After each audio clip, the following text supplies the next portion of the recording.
Okay, Gil, welcome back to Dubai. Last time you was back here several months ago. How have things improved and changed on the course since you was here last time? Yeah, it's a lot of progress. I mean, very exciting. When I was here last, I was working on shaping out the 10th and 11th greens. We were kind of figuring out grassing lines, and now there are actual golf holes out there, everything being grassed in. But I think more impressively is the sort of work that's gone on out in front, holes 2, 3, 4, and 5. I really think we're getting the scale of the place down. We're getting a landscape that is believable. Really looks a lot like the dunescapes you see out in the desert. So I'm very excited about what we've got going on. It's very interesting to see the actual elevation on the first 10th and 11th that you showed us. It's completely different to most courses in Dubai, even the region. So can you talk a bit about that, please, what you've done there? Yeah, I think, we looked at, obviously we have a very flat canvas here to work with, and so from that standpoint we thought, what can we do to differentiate this golf course from other? What can we do on this golf course to differentiate it from other properties in Dubai?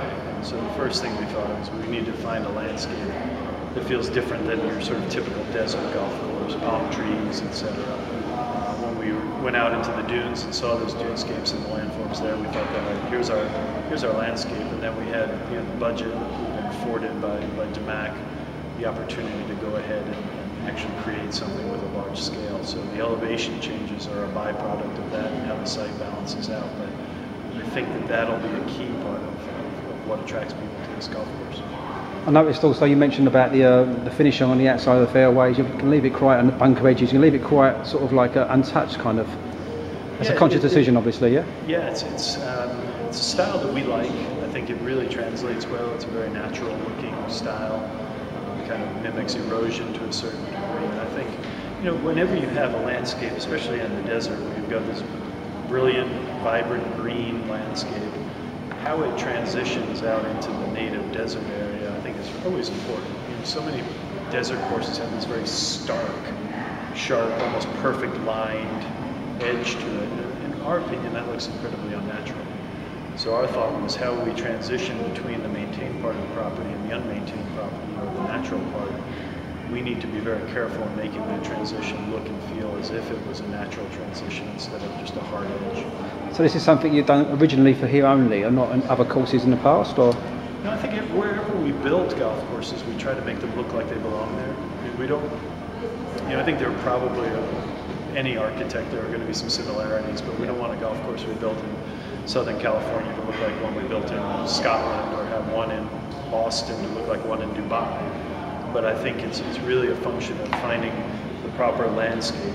In a lot of our courses, we've been fortunate to have good natural landscapes. Here we have to create that landscape. What we're trying to do is find that natural landscape, which we think we have, and then find the natural vegetation. And the combination of the two, I think, helps to soften the golf course and make it sit better in the landscape. I mean, final question about Dubai golf itself. Did you manage to look at a few of the courses around here in Dubai and take any inspiration, or did you, or did you not do that? We looked at both courses at Jumeirah, the Fire and Earth.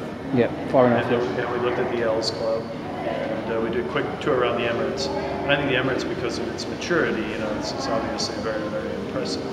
But I think, of the courses we saw, they're all wonderful examples. I think the Fire course was probably the one that had more of a natural look and feel to it.